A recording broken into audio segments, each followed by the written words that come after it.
the other side, I've done target refinement sessions with both of you guys and people on your teams.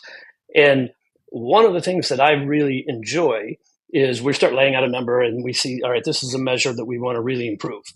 And they're like, okay, well, what should we do? And that now we've reached my level of incompetence. And so it's nice to have you guys in the room, because what I've seen, the first thing that both of you I've seen do is you ask questions. Are you doing this? Are you doing that? It's like getting an understanding of what's going on behind the scenes in their world.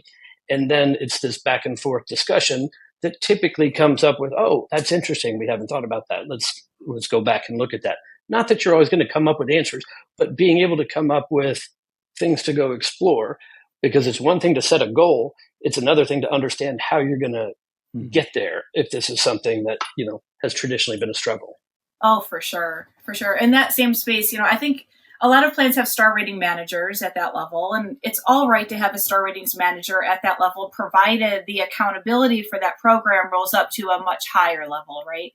If you're using your star ratings manager as more of a PM to implement strategy and to keep all the pieces moving in the right direction at the right speed, great.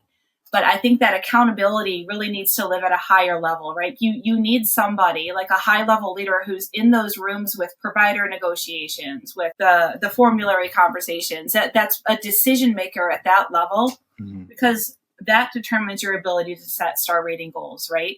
A star ratings manager doesn't know that going into 2025, you're now contracted closely, or you have, you're contracted closely with this large provider, or that one of your largest providers just agreed to take upside downside risk in their provider contracting. Well, that now knowing that, you're like, great, I can slide a quality gate into there, right? And I can tie these star need measures to that quality gate. And now I've got a lever to pull here. Now I know I can set goals higher for those clinical HEDIS and adherence measures than I could have without that knowledge, right?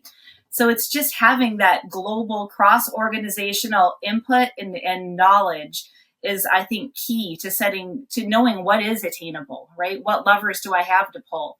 And you need to know that before you can even begin to say, I can get breast cancer to 80%, or no, I can only do 60. If this guy's got a whole lot of money tied to it and 75% of your members, you can get 80, right? So see, that's that gold that's never coming out of my mouth, and this is why I love this. Yeah, I love that.